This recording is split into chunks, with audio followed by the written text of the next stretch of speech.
the award of the Paul Harris Fellow honor. We are happy. I think you're good. I didn't want anybody to miss a word. We are. I gotta get your good side. Hold on. Oh, wait.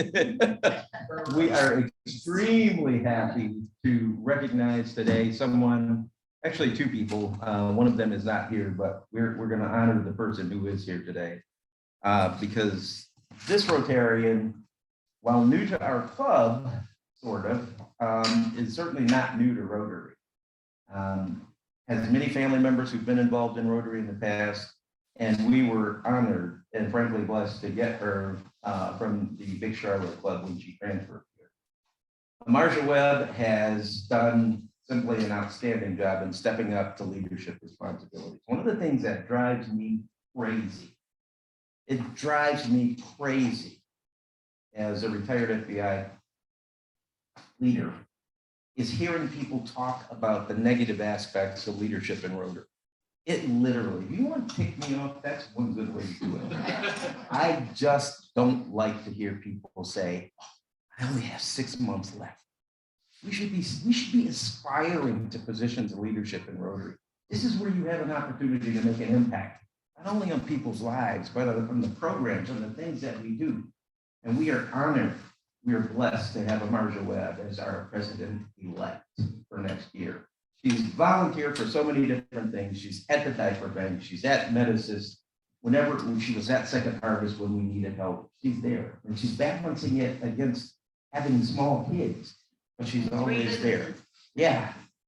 So, Marsha, in honor and recognition of your service, of your leadership, please come on up and accept this Paul Harris Fellow Award.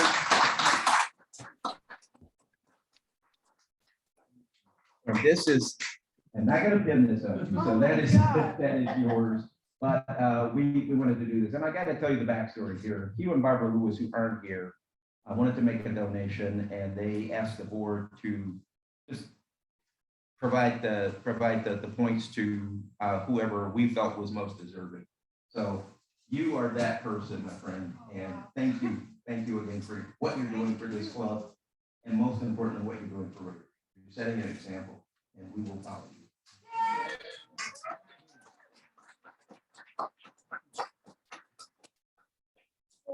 Unexpected. I don't know if I'm deserving of it. Oh, you are. It's too late. The vote's in. Thank you so much. And I'm just a huge supporter of our club and Rotary, and I just love this organization. I'm not a great orator as Kevin is, but thank you so much. You know the word orator. And by orator, she means Pam. And you sounded like Pam. Yeah, right? What's that? Oh, yeah, I forgot about that. No, I'll do it here. I am pleased to present also one more announcement. This is our district grant funds for Answer Scholarship. We received a check yesterday. I'm presenting it to our president, and I think we're back. We've got to get this to Joy. So congratulations, and thank y'all for supporting Answer Scholarship. It'll be a great project. Yep. Happy dollars. Happy dollars. Who's happy?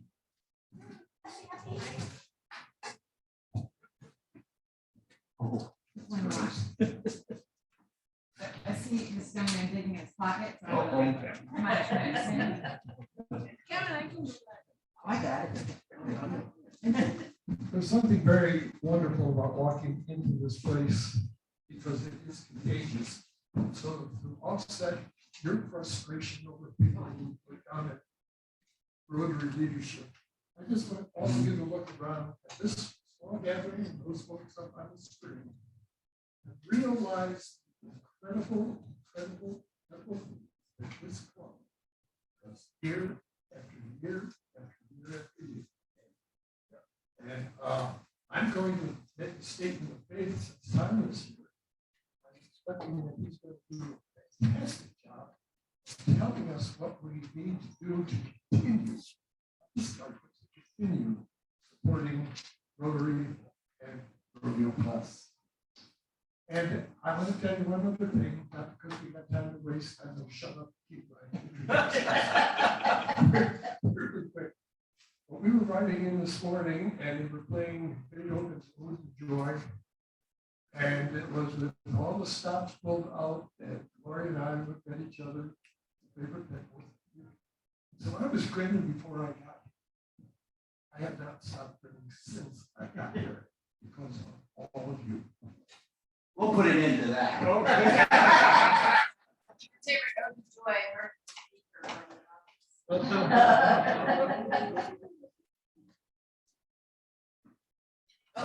skipped you, Bob. I'm sorry. Okay. There's a couple of bucks in here. One for Elijah. Congratulations. Glad to have you on as fellow. And number two is for Bob in the program and also for this club's participation and support of the Polio Club. Well said. I'm gonna show this off. I think you should get like a chain and wear it around your neck. I'm happy to be included in the Paul Harris Fellow family. Yes. Yes, family. And yeah, I'm happy to be here. So I'll be donating a little. Cool. Thank you.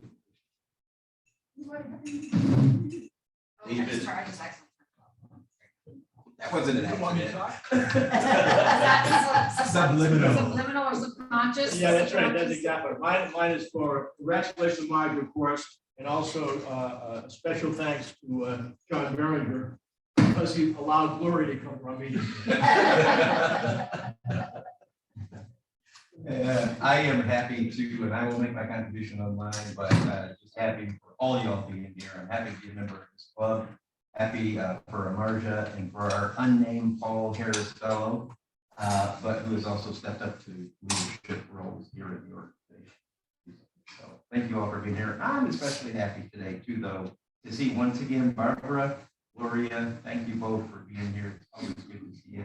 Happy to see Sharp came back after 1 week, so we didn't run you off. That's great. And happy to see my good friend Kelly Cates, who was just, I think, as I reflect on it, one of the more awesome human beings that I know. So, thank you. Yeah. You don't have a lot of friends. Here, I'm gonna donate $1 for this mustache right here. And it takes a lot of work. It takes a lot of work. So. All right, I'm gonna give this back to you, Jenny, and then I gotta figure out where this phone is. I just want to say, if you haven't noticed, John has most of the ladies sitting with him today. Yes. It was planned that way. Ah. And I planned it. That's why you silent. Yeah, that's right. Okay, John, you can, speaker now if you like. Okay. Where would you like me to do this? From here, there, anywhere? From here, okay, that's great. I'd be better sitting down there than standing up. I'm standing up. I look forward to being nice to Tom ever since we knew that you were going to be the presenter today. This is a wonderful thing for us because this is the day our club celebrated. Day. We are kind of early in this Friday, rather than the 24th, which is the official. But Tom is a rather interesting guy. I'm sure two things you about him. Make sure you leave time for him to talk. Okay, that's my note to be here. Keep it to a short. I'll speak fast. I'll give you fast speakers over here. Tom has been a third-generation Rotarian who's belonged to the Rotary Club of Charlotte South since 1994, where he was president in 2009 to 2010. He was assistant governor in this district from 2012 to 2015. Served District 7680 as governor in 16 and 17. Since then, he spent District Polio Plus chair. He's a member of the Paul Harris Society, Polio Plus Society. I could go on and on and on. He spent over 40 years in the financial services industry, and retired as the senior vice president for BB&T, who many of us are finally beginning to remember that its real name today is Truist Bank. That's who writes the retirement checks, right? That's who writes the retirement check. Yeah. The Elizabeth Weddington with his lovely wife Paula, the three senators, which I never would memorize: Shade, Storm, and Pucker. Enjoys traveling, gardening, shooting, clay sporting, hunting, and fishing. We welcome you, Tom. We look forward to what you're going to share with us. Welcome.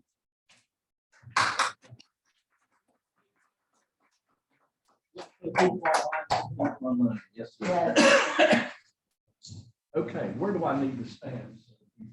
Just right about there, Tom, because you're in that picture there. Okay. Yep. And you're gonna get up the program. Yeah. But one, thank y'all for letting me be here today. I assume y'all showed up because you didn't read the bulletin to see the program. It's all there, Dave. Because when I was district governor, that was the running joke we'd always say, how come it ended so low today? Well, these are the people who didn't read the bulletin that showed up anyway. So that's the way that goes. But we'll get right on to polio, and let's just move on to the next page. I may be blocking people here. Okay, polio points. This is a true, the statement. Together we can end polio. All of us, all Rotarians, and everybody in the global polio eradication initiative. We'll talk about all those members later. But it is a huge organization that is striving to do one thing, and that's to rid the world of polio.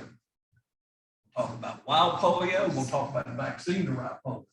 But both of them are significant issues. If you look, Where'd I go? which one are you?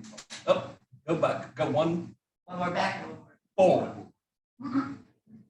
Okay, 1988, this is when we officially started, but 85 Rotary really started doing this. But 88 was the real program began. That's where we were, where polio was endemic. You get, parts of Central America, South America, all of Africa, all of Asia, even parts of Europe still had polio. It was amazing, it was still there. And let's go to the next page. Sorry. And this is where we are today. Up here, this is where the wild polio is endemic. Now, you also see a couple of things showing up down here. That's Malawi and Mozambique. Well, what happened? They had, I believe it is 7, we'll look at the numbers later. Okay, we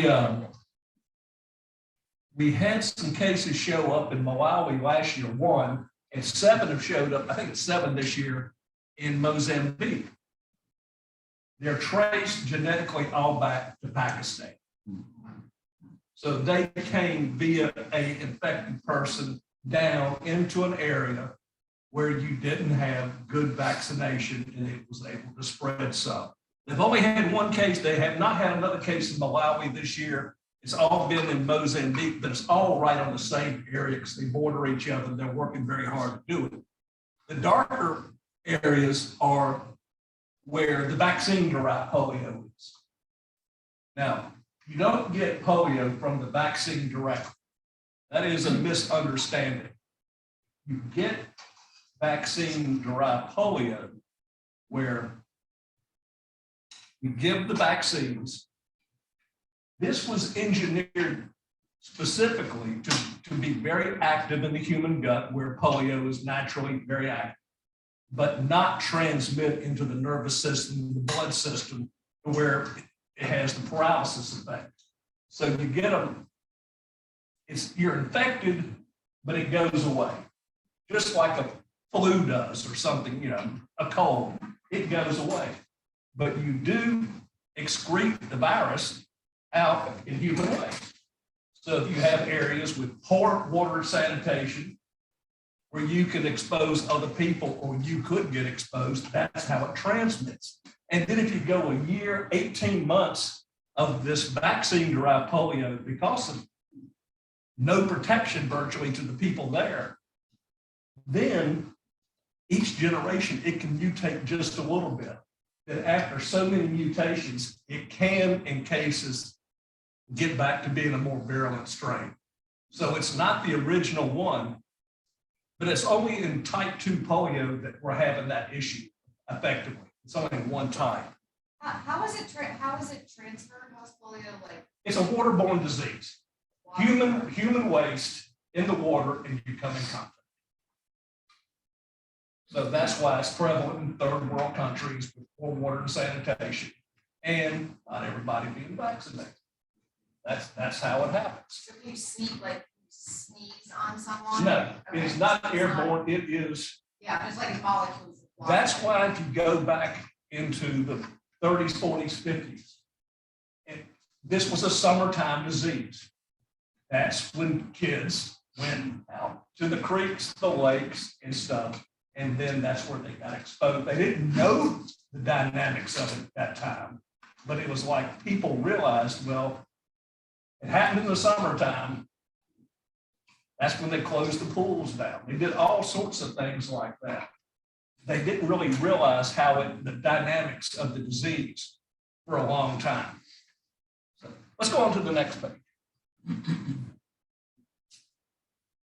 I mentioned earlier the Global Polio Eradication Initiative. This is the umbrella organization where all of us do our work, the efforts coordinated. This is where it's all done. World Health Organization, UNICEF, CDC is the US part of this. Rotary, Gates Foundation, Gavi is the vaccine alliance that helps procure all the vaccines at a very low cost. And they all do different things. I mean, the World Health Organization is more of an umbrella organization. And what we do, we'll put this big network of health networks in all these countries where we're doing our efforts. And it's under this initiative. This is where money is collected. It goes into here. We'll talk about the funding at the end of this. But we all do certain different things. The CDC is big on the virology, looking at environmental samples and analyzing, blood samples of is this really polio or not, or what type of polio is it? Is it vaccine derived? So they all do little different things. But in Rotary, we have a lot of boots on the ground, motivate a lot of people to do things, and we raise funds. So let's go on to the next one. Okay, here's our cases to date. This was as of the October 12th update. So Afghanistan, 2 cases. Last year they had 4, way down.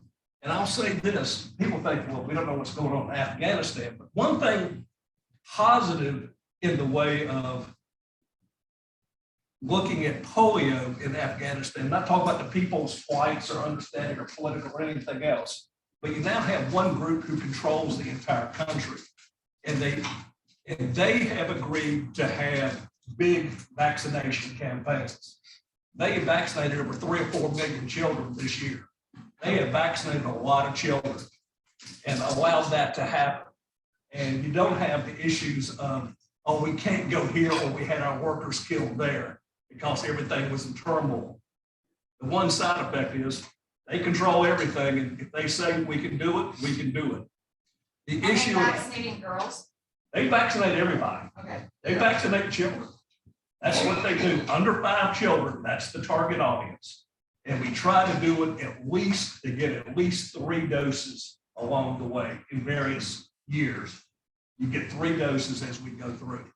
Not at a time, but the target is everybody get 3 doses. Malawi had a case last year, again, that came back from Pakistan. Mozambique is 7 this year, also from Mozambique. And Pakistan went from 1 last year to 20 this year. Their cases are almost all and I can't pronounce the last name, but it's in the Khyber Pakhtunkhwa, something the other area, up on the border with Afghanistan. And the cases with Afghanistan are on the opposite side of the border. So it's in that Khyber Pass area you may have heard of over the. It's in that general area where they're having issues, and it is remote. It is on the Pakistani side. I don't think the government has great control in the area. So that is where the issue is. And I remember about a year and a half ago, I was on a call with the head of the Pakistani effort. And they were talking about, 20 was tough, then 21, but they were getting a lot better doing all these things. And he said he felt bad because several different times Afghanistan didn't have any wild polio. And it came back over from Pakistan because Pakistan didn't get the job done. And last year, they thought they had it pretty close to being done, then it kept cropping back up in Pakistan. But that one area is very, very difficult epidemic, and that's what we're told. So we're 29 cases, which is not a big number. 21 was an anomaly. And I think a large part of that was the COVID fear. The parents didn't let the kids go out at all. Everybody stayed at home, so they didn't get out to get, where they could get infected. I think that was a large part of that. But still, we're down from the 140 a couple years before into the numbers we are now. And we only got 2 months to go. So we'll end up above 29, but we won't be up to 140. We'll be somewhere down. So overall trend isn't too bad. So let's go on to the next one. And you look at the overall trend. When I was governor here, 16, 17, we thought, man, we're going to have this in a couple, 3 years. We got this going. And another thing happened that same time frame. Look at the vaccine-derived polio number. It was down to next to nothing. That year is when they looked at the vaccine-derived cases and said, all of this is coming from type 2 polio vaccine. The thinking at the time was it was something in the vaccine actually causing the cases. Let's drop the type 2 polio out of the regime, which they did. The result was, look at the numbers, how they blew up. Because all of a sudden, all these children were not immunized for type 2 polio, which has been eradicated in the wild. It is not around. But the vaccine-derived cases was able to circulate in the environment, and then it picked up. So you see the numbers now started tailing down because we came out with a new type 2 vaccine that is extremely genetically stable, and they're targeting the areas where we're having the vaccine-derived polio outbreaks, which are predominantly Africa, but some up in Afghanistan and Pakistan, but mostly in Africa is where these cases are. And just because it's a weakened live virus that we're getting. Here in the US, part of the childhood shot regime is the polio, the DPT. The P is the polio. It's a dead virus, cannot get anything from it. That's a lot more expensive to give than doing the 400+ million children we have to do each year. So there's the trade-off there, but not knowing, and that was just a strategic error that was made, thinking that if we got rid of it, well, the problem will go away. Well, it didn't. So Tom, the cases in New York, those are the they're vaccine derived, and it was, if you go back to it, there was a case in Israel, and there was environmental samples found in London that all traced through to the same strain. So we don't know if it came directly from Israel or, and it went to London and here, separately. They don't know. Because that was a fairly, I think that area was considered an Orthodox Jewish area. It is an ultra-Orthodox area. Their vaccination rate is probably in the 40% range, which is very difficult. And actually, Orange County is where Paula's from. Oh, my. And her family is, but there are several huge communities up there, ultra-Orthodox Jews, and a lot of them do not believe in vaccines. Mhm. So they've had issues in the past there with measles. As they're sampling wastewater. Yes. For COVID, this is something that They've been sampling wastewater for polio across the world for years. And that's where a lot of this environmental study surveys is a lot of what we help finance. This is a big part of what we do is you go into Africa, you test the sewer systems, you test the rivers and the streams. You test all these various places because if you find it here, it's like everything else. It's like pollution. You go upstream until you find where the area is coming from. Because it is a waterborne disease. It's not one of these blown through the air. It is waterborne. So you have that ability to at least narrow the area, know where you need to be putting your efforts. Let's go on to the next page. I thought Africa was also polio free. Wild polio free. Wild. And endemic polio in Africa has been eliminated. The cases in Mozambique and Malawi are not endemic African polio. They are Pakistani polio. Okay. So there's a difference. And the other cases are vaccine derived. Yeah, Africa. There you go. I mean, we type 3 polio was the African type of polio. And there's genetic differences. They can tell these various types. And they are distinct different viruses. They have the same result, but they're different. So you have different vaccines for type 1, 2, and 3. Okay? So I'm not going to, but you can see we had the issue in Malawi, all this stuff. It says vaccine-derived polio is the issue on the continent to all, that is. But in this new, hopefully type 2 vaccine will resolve the vaccine-derived portion of this. And it was approved and it's out in force, which is good. So let's go to the next page. Quick recap of where we are. And you look at it, it was until 94 the Western Hemisphere was clear. 2002 for Europe. That took, of course, that was Eastern Europe. And then people said, we'll never do India. It will never happen. Too many people, too much poverty, too much, horrible water, but they had access there.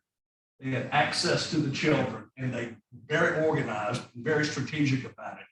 And they have got it done. So it was amazing that was, huge relief when they did that. And finally in Nigeria, they had enough access to get to the pockets where the children were having polio. That was Boko Haram issues and all that.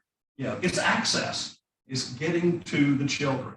And the same issues, the same what goes on in Pakistan and Afghanistan. Very remote, hard to get to areas in some cases, or warlords control the area to some degree. Those are the issues you run into. It's all access. So we're down to 1. Type 1, that's all we have left. We have wiped out 2 of the 3 strains, and we got it beat into a small area. And because of that, they're estimating over 18 million children have not gotten polio since we started the campaign. So that is a huge. You see the pictures in India of what they call them the crawlers. I mean, they're just doomed to a life of horrible existence, poverty, begging, and whatever. So you have a tremendous amount, over 1 million haven't died from it because, only a certain portion get paralytic polio who contract polio. They're estimating between 15 to 20% who contract the virus actually get a paralytic case of it. And of that, you get down to about 1% total die from it. That's when you get the extreme paralysis in the lungs and you can't breathe. So So it is amazing what we have done so far. Even though we haven't quite finished, we have done tremendous work since we started. And let's go to the next page.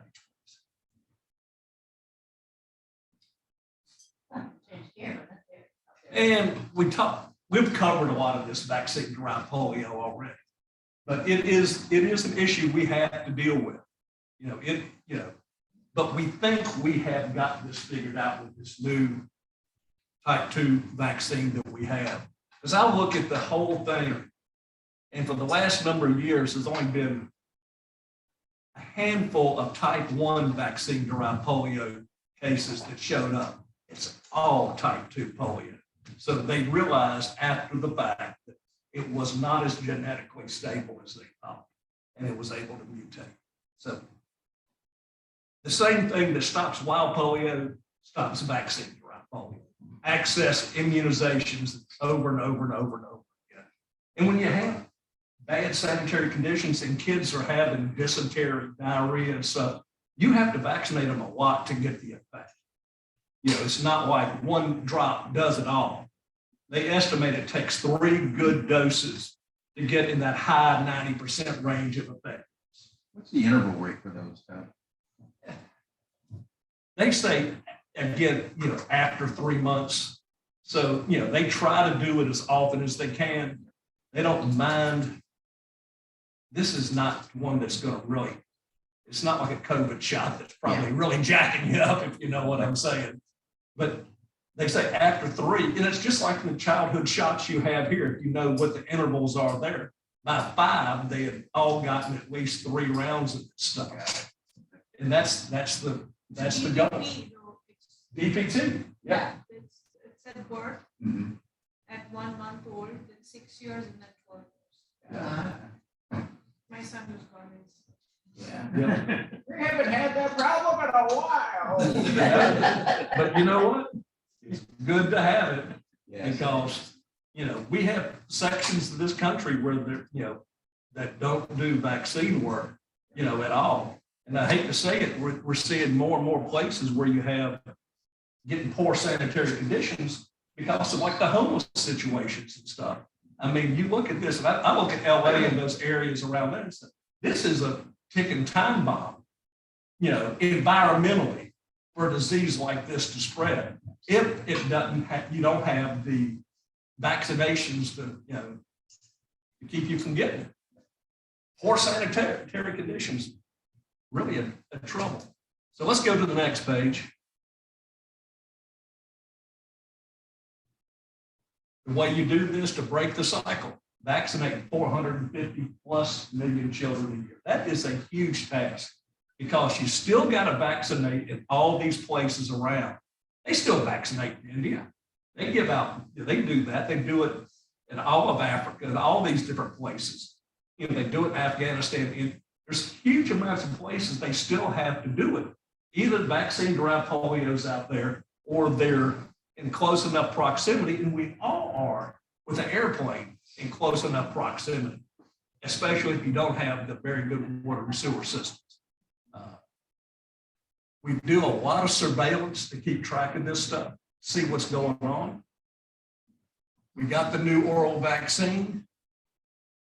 Ultimately, when we have this done, they will get rid of the oral vaccines and transition solely to the dead injectable form. But to do the mass coverage is just not economically possible. I can give 2 drops to a kid.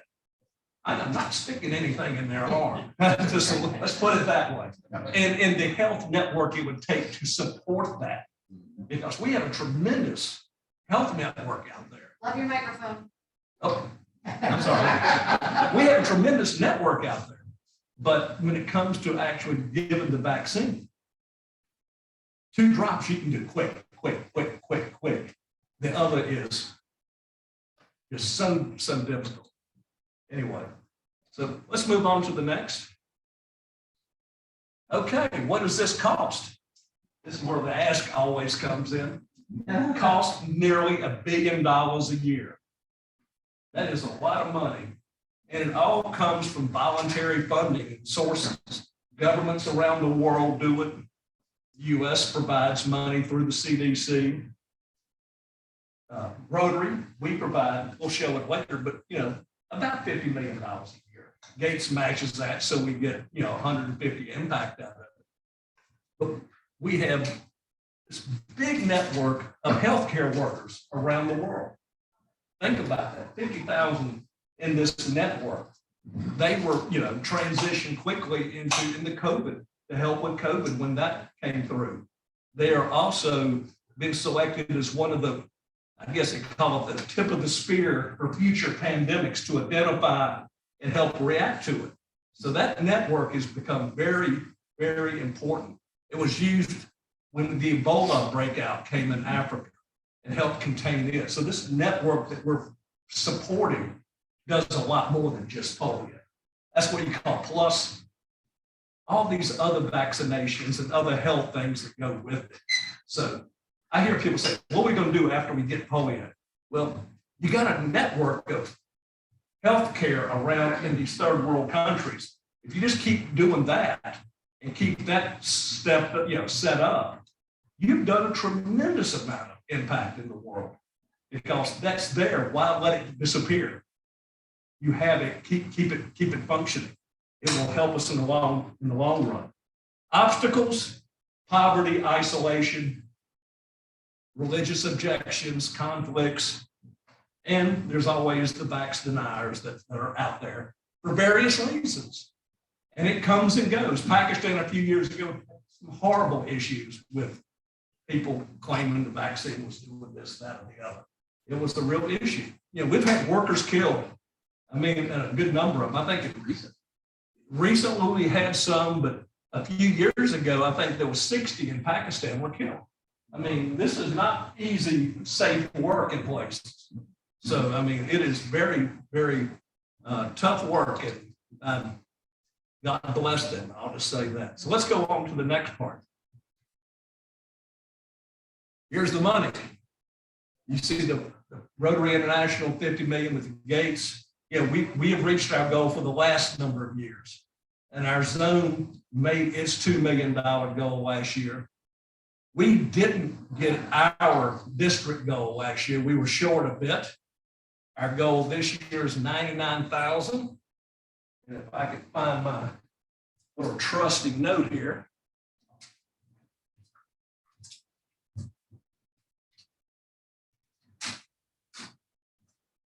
Our district so far has received $29,873 as of this morning. Well, that means we're basically not quite a third of the way there.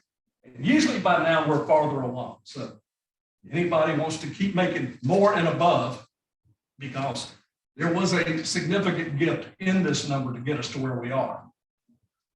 And the Dilworth Club, the money received in so far was $1,680. So I assume some of the commitments haven't quite fully got there, but they will be. And I actually owe you a check because we transferred all the polio from the club to Dilworth Charities. Then they'll go there back. Yeah. Yes. That's fine. No, I appreciate what y'all do, because every year at the end of the year, I look at it, and there's usually about 15 to 17 clubs where I see this number. Zero. And it's the same clubs every year. So we try to average $45 per person, per member a year is our goal, knowing that some people give a lot more and some people don't give anything. And I say, if everybody gives something, we have enough people who are very generous that we would make our goal. And that's my option, is to get the people to say, I don't care if you give $5 or $10. I'm going to take every penny you give me. We need it. The kids need it, because every dollar you give to us turns into $3. And that is just, Good business. good business. And it's a tough thing. So let's go to the next page. While you're going there, what's the best way, because I know Joyce had issues with this in the past. What's the best way for a Dilworth Rotary member to donate to Polio Plus, and besides the Polio Plus Society? Like, if we wanted to give $45, right? right? You can go Knock it out. online to donate at Rotary.org.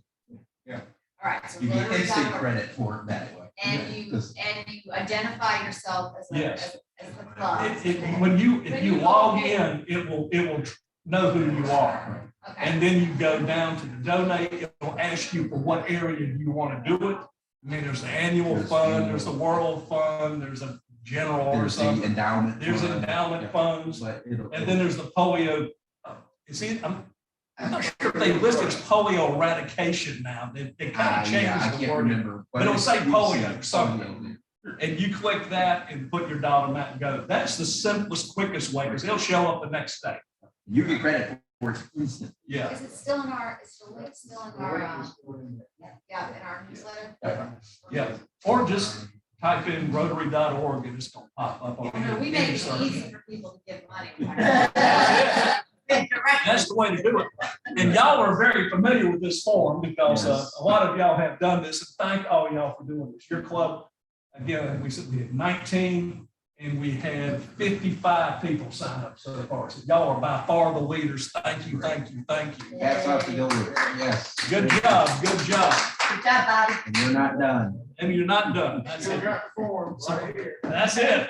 Let's go to the next page. Yes. I'm just interrupting because one of the questions that normally come up is, my gosh, we've been doing this since the 40s and the 50s and we're still not cleaned it up. What do we got to look forward to? It's not a very promising future unless all of us do get this. Well, that is true. Because not a word has been mentioned on post-polio syndrome. And I unfortunately have to be the guy with it. You're the poster child for us here. Yeah. And you can speak to that better than I do, but there's a large number of the people who suffer polio and recover end up 25%. get a later syndrome called post-polio. And I've been told, and you probably know better than me, it's because so many nerves and muscles had to retrain to take over from what was lost, that effectively they were used and used and used and burn out. They burn out and people end up in later life back in wheelchairs because the muscles that took over have just gone past their amount of time, they can do. I brought a few sheets. Yeah. That came out from one of the major hospitals. Yeah. I'll put them up there if anybody wants. Yeah. It talks about post-polio Yeah. as well. So we're not going to run out of work for any No, time in the near future. no, we're not. And again, tomorrow night, yes, Vaccinated, is that a lifetime vaccination? the injectable form that we give, my doctor told me, he said, you took it when you were a child. It wouldn't, in theory, it should protect you, but it might, I got a second one. They said at our age, it is for life.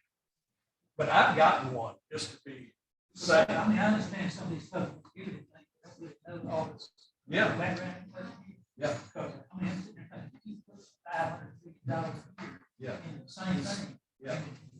What's Well, you gotta remember, you gotta remember this. How many children are born each year around the world? And you have a new crop every year. How many more? Yeah. Well, you can get it up to that later age too. You can. It's rare. Children is the biggest part of the population. Remember Franklin Roosevelt got polio when he was in his 20s, I believe. So you can, and the gentleman in New York was in his teens who got polio in New York. And he came out of the hospital in a wheelchair. He's paralyzed. So that's the way that is. So It seems like we're getting the byproduct of this program. yes, It's gonna be other disease, other. the network is there. It seems like that's the expectation, how you need to. Yeah, For that. for all of them. And we're taking a program, sitting there looking at the numbers, saying, why would we spend $500 million for that? Yeah, yeah. No, I understand. It's a lot goes into the whole thing. But what I want to mention, if you didn't know this, party tomorrow night at my house is open, it's free of charge. Tom, Free of charge, doesn't cost anything. If you wish to register on DACDB to give me an idea of head count, it would help me. And you'll get to see Storm, our polio mascot. He's adorable. Yes, I will come just for that. He went up with me to Taylorsville to give a program up there. And he was a real hit there. That's awesome. And went around and got a few snacks, kind of under the table.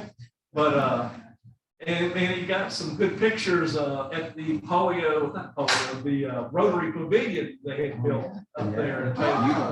So he was on stage with a lot of the leadership of the club, and I took him. You can take him kind of to where it's not a restaurant, but it's more of in a church or in a meeting hall type place where you don't have the food regulations, if you know what I'm So saying. he's at a company, you could right. So exactly, and went to my wife's club the other day, and he was having a good time getting fed bacon by a lot of people. Very, very happy dog. But Storm, and poor old Storm there, he's a Llewellyn setter, one of my hunting dogs. Has had a very difficult year. He had cancer and had a mass on his side we had to take off the first of the year. And it took him about 8 weeks to recover from that. It was a pretty big thing. And then I took him out hunting at the very end of the season, and he broke his leg. Oh. And they thought, the speculation was that it was the cancer sucked, it was the leg right behind the cancer, that it had sucked out a lot of the calcium out of the bone. So he is finally now able to get around pretty good, but that was a long, tough journey. So he had a good polio went going, you know what I'm saying? So he's had a tough time, but I'm providing all the food, adult beverages, everything else that we need. I just need people to show up for fellowship. And make a donation there if you wish. We're going to have some a wine raffle where we got Bill Belt gave me some wines, and I got some out of my wine collection too. There's a number of these wines you can't buy anywhere. They're basically by invitation at the vineyard type place, and you get an allocation. And in some are not, but a number of them are. And we'll sell raffle tickets. You put in whichever either group of bottles or bottle that you want. We're going to be pulling them during the night. You may go home with a very good bottle of wine. Some of these bottles cost up into the hundreds. So these are good wines. So, and all we're going to do is take all the proceeds from the raffle will get sent into the Polio Plus Fund. Which is awesome. So Yes. that's it. Yes, ma'am. I just have a fact to say about polio, because I sort of grew up in Indian country. Yes. Nope. Marty, can you use the microphone? So the Indian government had a real big push to end polio, and there was a campaign, and every kid who got the polio drop Yes. had a little, The purple stain, thing. the stain on their head. And I have seen people with polio. Yes. Even now, Yes. they're in their 40s and 50s. That's right. But like rightly said, they're in the streets, begging, and Yeah. all of that. But I do want to point out that the image of India is not, what you get in the West is the India is the impoverished, It's very diverse. it's a complicated country. Yes. It is. It is a very, and there are good things about it. They're very advanced in a lot of their stuff. And I don't want to offend anybody, but it does sort when anybody says India is a third world country. I know it's a thing that maybe it's No. digressing what you're from the thing, but I would appreciate if you change your vocabulary to develop information. That's the point. Very good, because it's not just India, it's a lot of these countries you go into, and they have areas, especially in big cities where you have your more slums or whatever. And that's where the issues are. It's not across everywhere. It is in pockets, in places where you have a big mass of humanity with poor water and sanitation, because there are those areas. I mean, there are the shanty towns in a lot of countries around the world that have no water and sewer. And you end up, it goes somewhere. I'll just leave it at that. It goes somewhere, and that's where your issue comes from. You have these huge cities and the infrastructure doesn't support. So it is very difficult. It's no different than the homeless in California, in my opinion, or other cities around. You have, it's gotta go somewhere. Jackson, Mississippi, Flint, Michigan. All I gotta say, it's gotta go somewhere. If you don't have proper work order and sanitation. People do things. It happens. With that, I am done. Any other questions?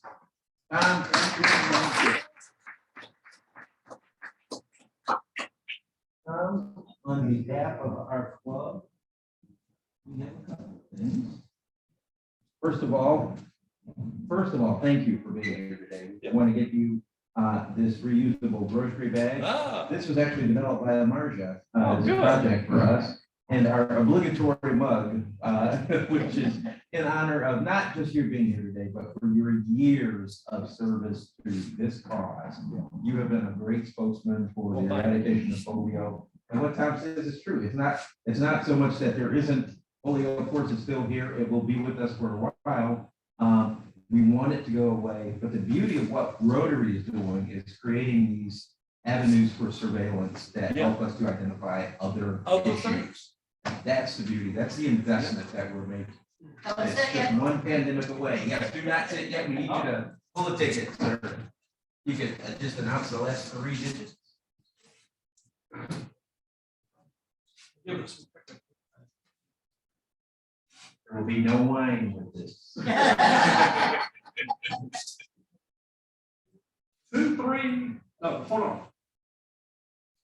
I don't have. I think it is it 239. 239. And who's 239? Yes. All right. How about another round of applause for Tom? Thank y'all. Thank you. I just want to have the last word, not to say anything about anything other than this. This could not have happened without the collaboration of all sorts of people. But I purposely want to single out one, and that is Bob T. Bob has worked his butt off. That's what happened to you as well. No, that's his head. As I said, y'all are leading the hit parade for a number of members. So, great job. Over fair key. You will do. Okay, please pass up your cart buckets and let's stand at 55, wait.